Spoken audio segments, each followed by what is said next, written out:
ಶ್ರೀ ಗುರುಭ್ಯೋ ನಮಃ ಹರಿ ಓಂ. ಬ್ರಹ್ಮರುದ್ರಾದಿವಂದ್ಯಂ ತ್ವಾಂ ಭಜೆ ವೆಂಕಟನಾಯಕಂ ನಿವಾರಯಸ್ವಾನಿಷ್ಟಾನಿ ಸಾಧಗೇಷ್ಟಾನಿ ಮಾಧವ.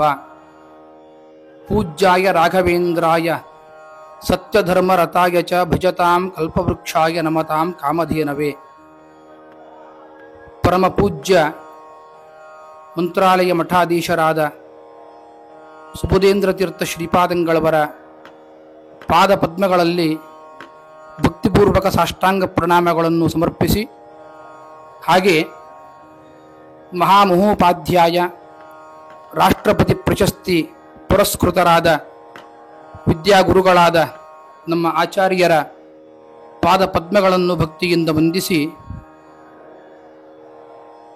ಪ್ರತಿ ಭಾನುವಾರ ನಮ್ಮ ಆಚಾರ್ಯರು ದೇಶದ ಮೂಲೆ ಮೂಲೆಗಳಿಂದ ಜಿಜ್ಞಾಸುಗಳು ಕೇಳುವ ಧಾರ್ಮಿಕ ಪ್ರಶ್ನೆಗಳಿಗೆ ಧರ್ಮಶಾಸ್ತ್ರದ ಹಿನ್ನೆಲೆಯಲ್ಲಿ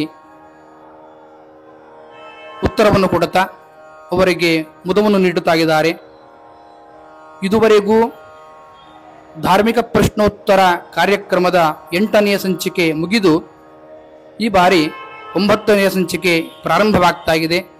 ಈ ಬಾರಿಯೂ ದೇಶದ ಮೂಲೆ ಮೂಲೆಗಳಿಂದ ಅನೇಕ ಜಿಜ್ಞಾಸುಗಳು ಪತ್ರದ್ವಾರ, ಅನೇಕರು ದೂರವಾಣಿ ದ್ವಾರ ಧಾರ್ಮಿಕ ಪ್ರಶ್ನೆಗಳನ್ನು ಮುಂದಿಟ್ಟಿದ್ದಾರೆ. ಆ ಜಿಜ್ಞಾಸುಗಳು ಕೇಳಿದ ಧಾರ್ಮಿಕ ಪ್ರಶ್ನೆಗಳನ್ನು ನಾವು ತಮ್ಮ ಮುಂದೆ ಮಂಡಿಸ್ತೇವೆ.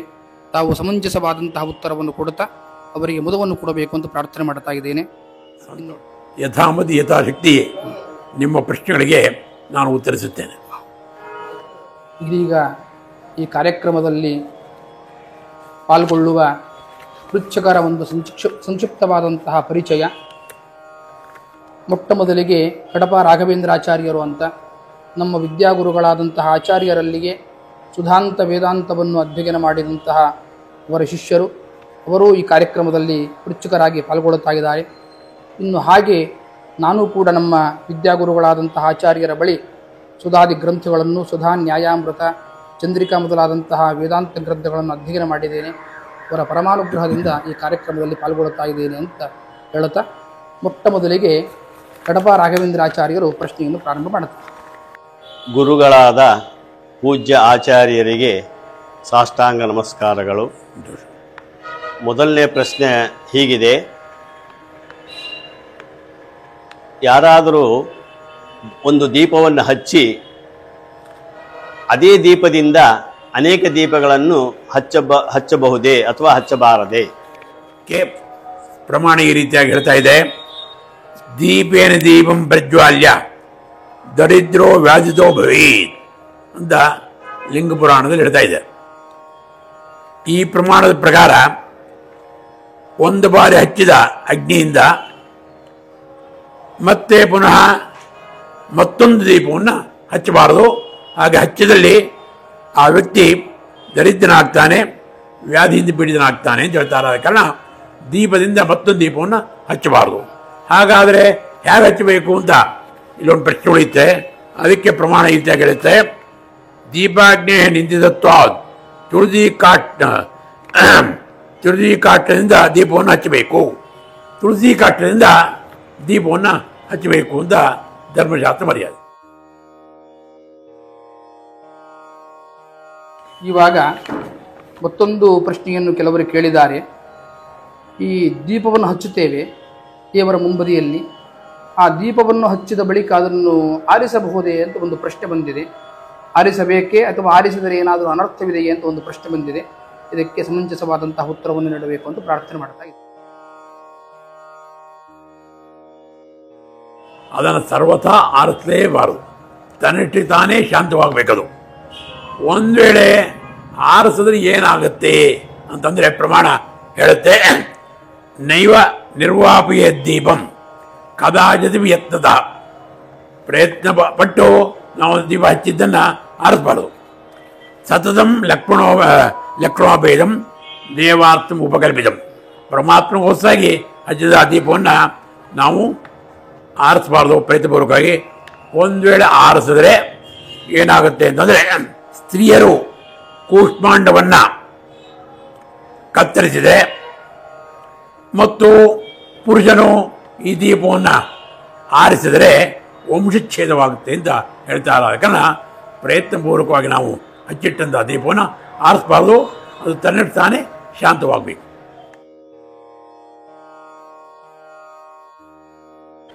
ದೀಪದ ಬತ್ತಿ ಎಷ್ಟು ವಿಧ? ದೀಪದ ಬತ್ತಿಯು 5 ವಿಧವಾಗಿದೆ. ಒಂದು ಥರದ ದೀಪತ್ತಿ ಪದ್ಮಸೂತ್ರದ ಬತ್ತಿ, ಇನ್ನೊಂದು ದರ್ಭಸೂತ್ರದ ಬತ್ತಿ, ಇನ್ನೊಂದು ಸೆಣಬಿನ ಬತ್ತಿ, ಇನ್ನೊಂದು ತೆಂಗು ಮೊದಲಾದ ಕಾಯಿಯ ಸಿಪ್ಪೆ ಬತ್ತಿ, ಇನ್ನೊಂದು ಹತ್ತಿ ಕಾಯಿ ಬತ್ತಿ. ಈ ರೀತಿಯಾಗಿ ದೀಪದ ಬತ್ತಿ 5 ವಿಧವಾಗಿದೆ ಅಂತ ಶಾಸ್ತ್ರ ಹೇಳುತ್ತೆ. ಇನ್ನು ಮತ್ತೊಂದು ಪ್ರಶ್ನೆ, ಇವಾಗ ದೇವರ ಮುಂಬದಿಯಲ್ಲಿ ದೀಪದ ಎಣ್ಣೆ ಯಾರು ಬಿಟ್ಟು ಹೋಗಿರುತ್ತಾರೆ ಅಥವಾ ಇಟ್ಟಿದ್ದರು, ಅದನ್ನು ಕದ್ದುಕೊಂಡು ಹೋಗಬೇಕು ಅಂತ ಅನಿಸ್ತು, ಕದ್ದುಕೊಂಡು ಹೋಗ್ತಾರೆ. ಇನ್ನು ಯಾರಾದರೂ ಬೆಳ್ಳಿ ದೀಪವನ್ನಾದರೂ ಹಚ್ಚಿರ್ತಾರೆ, ಹಿತ್ತಾಳಿ ದೀಪವನ್ನು ಕದ್ದುಕೊಂಡು ಹೋಗುವ ಪ್ರಸಂಗ ಬರದೇ ಇದ್ದರೂ ಬೆಳ್ಳಿ ದೀಪ ಇತ್ಯಾದಿಗಳನ್ನು ಹಚ್ಚಿದಾಗ ಕದ್ದುಕೊಂಡು ಹೋಗಬೇಕು ಅಂತ ಅನಿಸ್ತದೆ, ಕದ್ದು ಬಿಡುತ್ತಾರೆ. ಆ ರೀತಿಯಾಗಿ ದೀಪವನ್ನಾಗಲಿ ಅಥವಾ ಎಣ್ಣೆಯನ್ನಾಗಲಿ ಏನಾದರೂ ಕದ್ದರೆ ಏನಾದರೂ ದೋಷ ಉಂಟು ಶಾಸ್ತ್ರದಲ್ಲಿ ಅಂತ ಕೇಳಿದ್ದಾರೆ. ಉತ್ತರ ಕೊಡೋದು. ದೇವರ ಎಣ್ಣೆ, ದೇವರಿಗೋಸ್ಕರ ಕೊಟ್ಟಂಥ ಎಣ್ಣೆನಾಗಲಿ ಅಥವಾ ದೀಪವನ್ನಾಗಲಿ ಕಳ್ಳತನ ಮಾಡಬಾರ್ದು. ಕದ್ದರೆ ಏನಾಗುತ್ತೆ ಅಂದರೆ ಪ್ರಮಾಣ ಹೇಳುತ್ತೆ, ನಾ ಹರೇತ್ ಅಜ್ಞಾನತೋ ದೀಪಂ ತದಾ ಲೋಭಾದಿನ ನರ ಸಕುಷ್ಟಿ ಜಾಯತೆ ಮೂಢ. ಅಂದರೆ ದೇವರಿಗೋಸ್ಕರ ಕೊಟ್ಟಂಥ ಎಣ್ಣೆಯನ್ನು ಮತ್ತು ದೇವರಿಗೆ ಹಚ್ಚುವಂಥ ದೀಪವನ್ನು ಕದ್ದರೆ ಪುಷ್ಟಿ ಆಗ್ತಾನೆ, ಅಟ್ಟೆಲ್ಲ ಮೂಢನೂ ಕೂಡ ಆಗ್ತಾನೆ ಅಂತ ಹೇಳುತ್ತಾ. ಆದ ಕಾರಣ ಆ ಯಾವ ಎಣ್ಣೆಯನ್ನೇ ಆಗಲಿ ಮತ್ತು ದೀಪವನ್ನೇ ಆಗಲಿ ಕಳ್ಳತನ ಮಾಡಬಾರದು ಅಂತ ಧರ್ಮಶಾಸ್ತ್ರ ಮರ್ಯಾದೆ.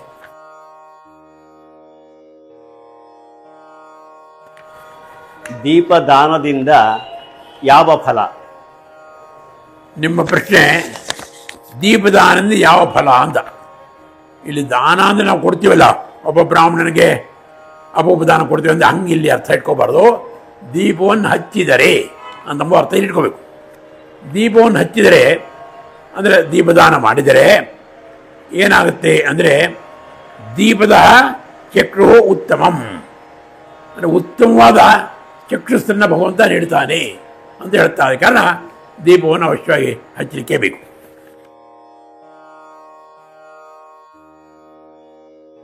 ಇನ್ನು ಮತ್ತೊಂದು ಪ್ರಶ್ನೆ ಇದೆ, ದೀಪದ ಸ್ತಂಭದಲ್ಲಿ ದೇವತೆಗಳು ಇರುತ್ತಾರೆ ಅಂತ ಹಿರಿಯರು ಹೇಳುತ್ತಾರೆ, ಯಾವ ದೇವತೆಗಳು ಅಂತ ಅದರ ಬಗ್ಗೆ ಸ್ಪಷ್ಟಪಡಿಸಬೇಕು.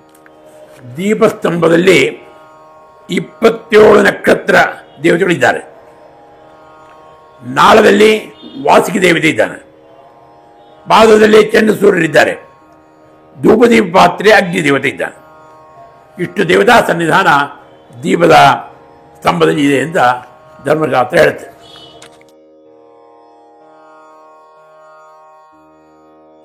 ದೀಪವನ್ನು ಹಚ್ಚುವಾಗ ಯಾವ ವೇದ ಮಂತ್ರವನ್ನು ಹೇಳಬೇಕು?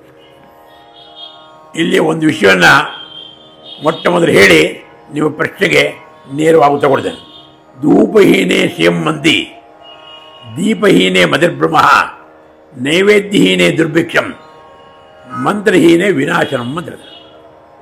ಇದರ ಇದು ಒಟ್ಟಾರೆ ಅಭಿಪ್ರಾಯ ಅಂತಂದರೆ, ಯಾವುದೇ ಕೆಲಸವನ್ನು ಮಾಡಿದ್ರೆ ಅದಕ್ಕೆ ತಕ್ಕ ಮಂತ್ರವನ್ನು ಹೇಳಬೇಕೇ ಹೊರತು ಮಂತ್ರವಿಲ್ಲದರೆ ಬರೀ ತಂತ್ರವನ್ನು ಮಾಡಿದ್ರೆ ಅದರಿಂದ ಅನರ್ಥ ಇದೆ ಅಂತ ಹೇಳ್ತಾರೆ. ಆದ ಕಾರಣ ದೀಪ ಹಚ್ಚುವ ಮುಂದೆ ಕೂಡ ಅದಕ್ಕೆ ವಿಹಿತವಾದ ಒಂದು ಮಂತ್ರ ಇದೆ, ವೇದ ಮಂತ್ರ. ಆ ವೇದ ಮಂತ್ರ ಈ ರೀತಿಯಾಗಿದೆ: ಅಗ್ನಿನಾಗ್ನಿ ಸಮಿಧ್ಯತೆ ಕವಿರ್ಗ್ರಹಪತಿರ್ಯುವಾಂ ಹವ್ಯವಾಡ್ಯುಕ್ವಾಸ್ಯ. ಈ ವೇದ ಮಂತ್ರವನ್ನು ಉಚ್ಚಾರ ಮಾಡ್ತಾ ದೀಪವನ್ನು ಹಚ್ಚಬೇಕು.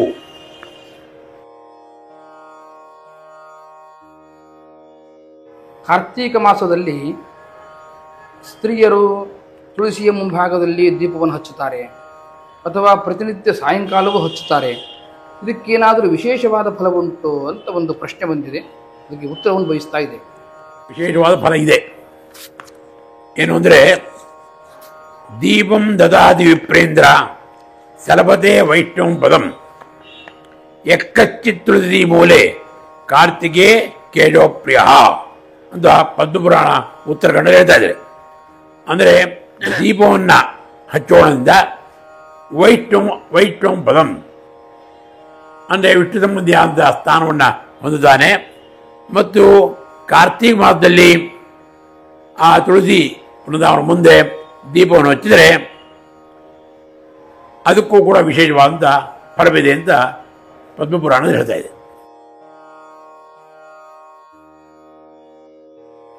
ಮಂಗಳಾರತಿ ಮಾಡುವ ರೀತಿ ಹೇಗೆ, ಅಂದರೆ ಮಂಗಳಾರತಿ ಮಾಡುವ ಕ್ರಮ ಹೇಗೆ?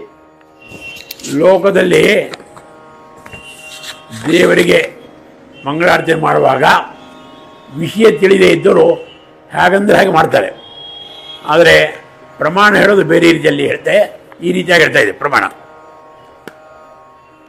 ಆದೋ ಚತುಪಾದದಲ್ಲಿ ತಲೇಜ ವಿಷ್ಣೋ ದೌ ನಾಭಿದೇಶೆ ಮುಖಮಂಡಲೇಕಂ ಸರ್ವೇಷು ಚಾಂಗೇಶು ಸಪ್ತವಾರಾನ್ ಆರಾತ್ರ್ಯಂ ಭಕ್ತಜನತ್ತು ಕುರ್ಯಾತ್.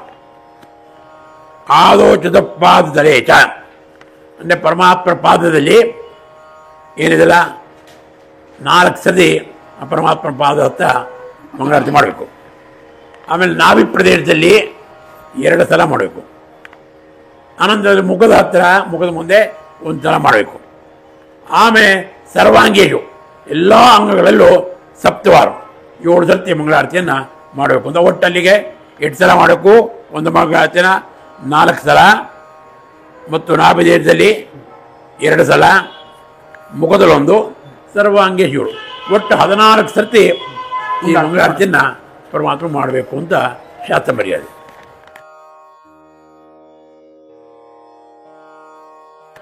ಇವತ್ತು ನಾವು ಸರ್ವತ್ರ ನೋಡುತ್ತೇವೆ, ಅದು ಭಕ್ತಿಯ ಉದ್ರೇಕವೋ ಏನೋ ಗೊತ್ತಿಲ್ಲ, ಮಂಗಳಾರತಿ ಅಂತ ಬಂದಾಕ್ಷಣ ಅದನ್ನು ಹೇಗೆ ಸ್ವೀಕಾರ ಮಾಡುತ್ತಾರೆ ಅಂದರೆ ಕೆಲವರು ಒಂದು ಕೈಯಿಂದ ಸ್ವೀಕಾರ ಮಾಡ್ತಾರೆ, ಕೆಲವರಂತೂ ಇಡೀ 2 ಕೈಯನ್ನು ಬಳಸಿ 2 ಕೈಯಿಂದಲೂ ಸ್ವೀಕಾರ ಮಾಡಿಬಿಡುತ್ತಾರೆ.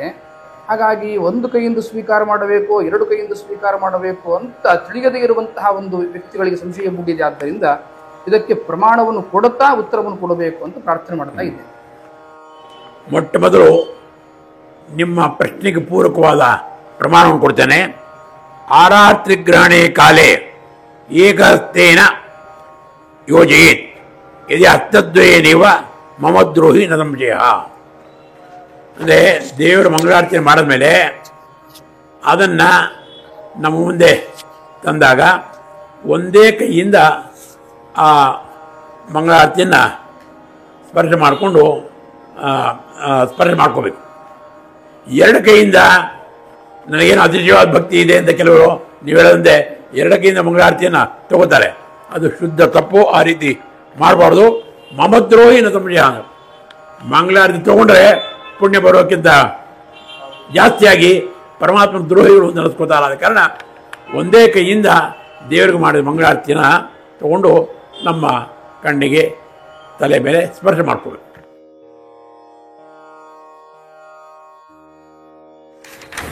ಮಂಗಳಾರತಿಯನ್ನು ಸ್ವೀಕಾರ ಮಾಡೋಣದರಿಂದ ಯಾವ ಫಲ? ನಿಮ್ಮ ಪ್ರಶ್ನೆ ಅಭಿಪ್ರಾಯ ಹೀಗಿರ್ಬೋದೇನೋ, ದೇವರಿಗೆ ಮಂಗಳಾರತಿ ಮಾಡಿದ್ಮೇಲೆ ಮಂಗಳಾರತಿ ತಗೊಳ್ಳಿ ಅಂತ ಕೊಡ್ತಾರ, ಆ ಮಂಗಳಾರತಿ ತಗೊಂಡ್ರೆ ಏನು ಫಲ ಅಂತ ನಿಮ್ಮ ಪ್ರಶ್ನೆ ಇರ್ಬೋದು. ಅದಕ್ಕೆ ಉತ್ತರ ಹೇಳ್ತಾರೆ, ಕೌತುಕಂ ಶೃಣುಮೇ ದೇವಿ ವಿಷ್ಣೋ ನಿರ್ಬಾಲ್ಯವನ್ನಿನ ಬ್ರಹ್ಮ ಹತ್ಯಾದಿ ಪಾಪಾನಾಂ ನಾದಂ ಕೀರ್ತಿದಂ ಸ್ಮೃತಂ. ಅದಕ್ಕೆ ಬಹಳಷ್ಟು ಪುಣ್ಯ ಇದೆ. ದೇವರ ಮಂಗಳಾರತಿಯನ್ನು ಒಂದೇ ಹಸ್ತದಿಂದ ನಾವು ಕಣ್ಣು ಓದ್ಕೊಳ್ಳೋದು ಮಾಡಿದ್ರೆ ಬಹಳಷ್ಟು ಪುಣ್ಯವನ್ನು ಹೇಳಿದ್ದಾರೆ. ಏನು ಪುಣ್ಯ ಬರ್ತೇನೆ? ಬ್ರಹ್ಮತ್ಯಾದಿ ಪಾಪಾನಾಂ ನಾಶಂ. ಬ್ರಹ್ಮತ್ಯಾದಿ ಪಂಚಮಹಾಪಾತಕಗಳು ಮಾಡಿದ್ದರೂ ಕೂಡ ಅವುಗಳ ನಾಶ ಆಗ್ತದೆ ಎಂಬುದಾಗಿ ಶಾಸ್ತ್ರದಲ್ಲಿ ಹೇಳಿದ್ದಾರೆ. ಆದ ಕಾರಣ ಆ ಮಂಗಳಾರತಿ ಸ್ವೀಕಾರಕ್ಕೆ ಬಹಳಷ್ಟು ಮಹತ್ವ ಇದೆ. ಭಾದ್ರಪದ ಮಾಸದ ಶುಕ್ಲ ಪಕ್ಷದ ಚತುರ್ದಶಿ ಎಂದು ಅನಂತ ಪದ್ಮನಾಭ ವ್ರತವನ್ನು ಮಾಡಬೇಕು ಅಂತ ಶಾಸ್ತ್ರ ವಿಧಾನ ಮಾಡಿದೆ. ಆದರೆ ಅನಿವಾರ್ಯ ಕಾರಣಗಳಿಂದ ಮನೆಯಲ್ಲಿ ಏನೋ ತೊಂದರೆಯಾಯಿತು, ಅಥವಾ ಬೇರೆ ಏನಾದರೂ ಆಯಿತು ಆವಾಗ ಮಾಡಲಿಕ್ಕೆ ಆಗೋದಿಲ್ಲ. ಆ ಸಂದರ್ಭದಲ್ಲಿ ಮಾಡಲಿಕ್ಕಾಗದೇ ಇದ್ದಾಗ ಬಿಡ್ಲಿಕ್ಕಂತೂ ಆಗೋದಿಲ್ಲ. ಹಾಗಾಗಿ ಬೇರೆ ಯಾವುದಾದ್ರೂ ಒಂದು ಸಂದರ್ಭದಲ್ಲಿ ಮಾಡಬೇಕು ಅಥವಾ ಬಿಟ್ಟೇ ಬಿಡಬೇಕು ಅಂತ ಒಂದು ಪ್ರಶ್ನೆ ಬಂದಿದೆ. ಅದಕ್ಕೆ ಪ್ರಮಾಣದ ಹಿನ್ನೆಲೆಯಲ್ಲಿ ಉತ್ತರವನ್ನು ಕೊಡಬೇಕು ಅಂತ ಕೇಳ್ಕೊಳ್ತಾ ಇದ್ದೀನಿ. ಪ್ರತಿ ವರ್ಷ ಭಾದ್ರಪದ ಶುದ್ಧ ಚತುರ್ದಶಿ ದಿವಸ ಅನಂತ ಪದ್ಮನಾಭನ ವ್ರತ ಮಾಡಬೇಕು. ಮತ್ತು ಅನಂತ ಪದ್ಮನಾಭ ದೇವರ ವಿಶೇಷ ಪೂಜೆ ಮಾಡಬೇಕು ಅಂತಿದೆ. ಒಂದು ವೇಳೆ ಅವತ್ತಿನಿಂದ ಮಾಡಲಿಕ್ಕೆ ಯಾವುದೇ ಕಾರಣದಿಂದ ಆಗದೇ ಇದ್ದಲ್ಲಿ ಏನು ಆ ವರ್ಷ ಬಿಟ್ಟೇ ಬಿಡಬೇಕಾ ಅಥವಾ ಇನ್ಯಾವಾಗಾರು ಮಾಡ್ಬೋದಾ ಅಂತ ನಿಮ್ಮ ಪ್ರಶ್ನೆ. ಆದರೆ ಇಲ್ಲಿ ನಮ್ಮ ಮನಸ್ಸಿಗೆ ಬಂದ ದಿವಸ ಮಾಡಬಾರ್ದು. ಅದೊಂದು ವೇಳೆ ಅವತ್ತಿನ ವಿಹಿತ ಕಾಲದಲ್ಲಿ ಮಾಡಲಿಕ್ಕೆ ಆಗದೇ ಇದ್ದರೆ ನಮ್ಮ ಸಂಡೇ ಗಿಂಡೆ ಅಂತ ಭಾನುವಾರ ನನಗೆ ಅವಕಾಶ ಇದೆ ಅಂತೇಳಿ ನಮ್ಮ ಸೌಕರ್ಯಕ್ಕೆ ಅನುಗುಣವಾಗಿ ಒಂದು ದಿವಸ ಆರಿಸ್ಕೊಂಡು ಅವತ್ತು ಮಾಡೋದು ಸರಿಯಾದ್ದಲ್ಲ. ಅದಕ್ಕೆ ಕೃಷ್ಣಾಚಾರ ಸ್ಮೃತೋಕ್ತಾವಳಿಯಲ್ಲಿ ಈ ರೀತಿಯಾಗಿ ಹೇಳ್ತಾ ಇದ್ದಾರೆ. ಯದ್ಯತ್ರ ಕುತಶ್ಚಿನ್ನಿಮಿತ್ತಾತ್ ನ ಉಕ್ತಕಾಲೇ ಅನುಷ್ಠಾನಂ ತದಾ ತದನ್ಯ ಶುಕ್ಲ ಚತುರ್ದಶ್ಯಾಂ ಅನುಷ್ಠೇಯಂ ತದುಕ್ತಂ ಸ್ಕಾಂದ ಪುರಾಣೆ. ಸ್ಕಾಂದ ಪುರಾಣದಲ್ಲಿ ಹೇಳ್ತಾರೆ ಅಂತಂದರೆ ಪ್ರತಿ ವರ್ಷ ವ್ರತಗ್ರಹಣ ಮಾಡಿದವರು ಭಾದ್ರಪದ ಶುದ್ಧ ಚತುರ್ದಶಿ ದಿವಸ ಸಕ್ರಮವಾಗಿ ಪೂಜಾ ಮಾಡಿ ದಾರವನ್ನು ಕಟ್ಕೋಬೇಕು. ಒಂದು ವೇಳೆ ಅವತ್ತು ಮಾಡಲಿಕ್ಕೆ ಆಗದೇ ಇದ್ದಲ್ಲಿ ಅದನ್ನು ಸರ್ವತಾ ಆ ವರ್ಷ ಬಿಟ್ಟುಬಿಡಬೇಕು ಅಂತ ಅರ್ಥ ಅಲ್ಲ. ಅನ್ಯ ಶುಕ್ಲ ಚತುರ್ದಶ್ಯಾಂ ಬೇರೆ ಶುಕ್ಲ ಚತುರ್ದಶಿ ದಿವಸ ಮಾಡಬೇಕು ಅಂತ ಶಾಸ್ತ್ರ ಹೇಳ್ತಿದೆ. ಇದರ ಅಭಿಪ್ರಾಯ ಏನು ಅಂತಂದರೆ ಬೇರೆ ಅಂತಂದರೆ ಭಾದ್ರಪದ ಆದಮೇಲೆ ಇನ್ನು ಅನ್ಯ ಶುಕ್ಲದಲ್ಲಿನೇ ಆಶ್ವಿ ಶುಕ್ಲ ಚತುರ್ದಶಿ ಅವತ್ತು ಮಾಡಲಿಕ್ಕೇನು ಅಡ್ಡಿ ಇಲ್ಲ, ಅವತ್ತೇನು ಮಾಡಲಿಕ್ಕಾಗಲಿಲ್ಲ. ಅನ್ಯ ಶುಕ್ಲ ಚತುರ್ದಶಿ ಇದ್ದರೆ ಭಾದ್ರಪದ ಮಾಸದ ಶುಕ್ಲ ಚತುರ್ದಶಿ ಆಗುತ್ತೆ ಅಂತ ಅನ್ಬೋದು. ಅದು ಸರಿಯಾದ್ದಲ್ಲ. ಅನ್ಯ ಚತುರ್ದಶಿ ಯಾಕೆಂದರೆ ಪ್ರಥಮಾತಿಕ್ರಮಣೆ ಕಾರಣಾಭಾವ ಅಂತ ಒಂದು ನಿಯಮ. ಈಗ ಭಾದ್ರಪದ ಶುಕ್ಲ ಚತುರ್ದಶಿ ಆದಮೇಲೆ ಮೊದಲನೇದು ಬರೋದು ಯಾವುದು? ಆಶ್ವೀಜ ಚತುರ್ದಶಿ. ಭಾದ್ರಪದ ಚತುರ್ದಶಿ ಅಥವಾ ಇನ್ನೊಂದು ಚತುರ್ದಶಿ ಆಮೇಲೆ ಬರುತ್ತೆ. ಅದು ಮೊದಲನೇದಾದ್ದು ಆಶ್ವೀಜ ಶುಕ್ಲ ಚತುರ್ದಶಿ. ಪ್ರಥಮ ಅತಿಕ್ರಮಣೆ ಕಾರಣಾಭಾವ ಅಲ್ಲ. ಮೊದಲನೇ ಅವಕಾಶ ಏನು ಕೊಟ್ಟಾರೆ ಅದನ್ನು ಬಿಡಲಿಕ್ಕೆ ಕಾರಣವಿಲ್ಲ. ಆದ ಕಾರಣ ಆಶ್ವೀಜ ಚತುರ್ದಶಿ ಮಾಡಲಿಕ್ಕೆ ಸಾಧ್ಯತೆ ಇದೆ. ಆದರೆ ಕೆಲವರು ಈ ರೀತಿಯಾಗಿ ಆಚರಣೆ ಮಾಡ್ತಾ ನಾನು ನೋಡಿದ್ದೀನಿ. ಏನು ಅಂದರೆ ಆಶ್ವೀಜ ಚತುರ್ದಶಿ ಮಾಡಬೇಕು ಅಂತ ಒಂದಿದಲ್ಲ, ಇದಕ್ಕೆ ಅವರೇನು ಮಾಡ್ತಾರೆ ಅಂತಂದರೆ ಅದೇ ಆಶ್ವೀಜ ಶುಕ್ಲ ಪಕ್ಷದಲ್ಲಿ ಪಾಠ್ಯದಿಂದ ನವರಾತ್ರಿ ಬರುತ್ತೆ. ಅವ್ರೇನು ಮಾಡೋದು, ಚತುರ್ದಶಿ ಇಲ್ಲದೇ ಇದ್ರೂ ಚಿಂತಿಲ್ಲ, ನವರಾತ್ರಿಯಲ್ಲಿ ಯಾವುದಾದ್ರು ಒಂದು ದಿವಸ ಮಾಡಿಬಿಡೋಣ, ದಸರಾ ಹಬ್ಬ ಹೇಗಾದ್ರು ಅಂತ ಅಂತಾರೆ. ಅದು ಸರಿಯಾದ ತಿಥಿ ವಿಹಿತವಾದ ತಿಥಿ ಅಲ್ಲ, ಚತುರ್ದಶಿನೇ ಬೇಕು. ಆದ್ದರಿಂದ ಭಾದ್ರಪದ ಶುಕ್ಲ ಚತುರ್ದಶಿ ದಿವಸ ಅನಂತನ ವ್ರತವನ್ನು ಮಾಡಲಿಕ್ಕೆ ಆಗದೇ ಇದ್ದಲ್ಲಿ ತದನ್ಯ ಚತುರ್ದಶ್ಯಾಮ್ ಅಂತ ಹೇಳಿರೋದ್ರಿಂದ ಅದಕ್ಕೆ ಭಿನ್ನವಾದ ಮತ್ತೊಂದು ಚತುರ್ದಶಿ ಆಶ್ವೀಜ ಶುಕ್ಲ ಚತುರ್ದಶಿ ದಿವಸ ಅನಂತನ ವ್ರತವನ್ನು ಆಚರಿಸಿ ಅನಂತರ ಪರಮಾತ್ಮನ ಅನುಗ್ರಹಕ್ಕೆ ಪಾತ್ರರಾಗಬೇಕು ಅಂತ ಧರ್ಮಶಾಸ್ತ್ರದ ಮರ್ಯಾದೆ.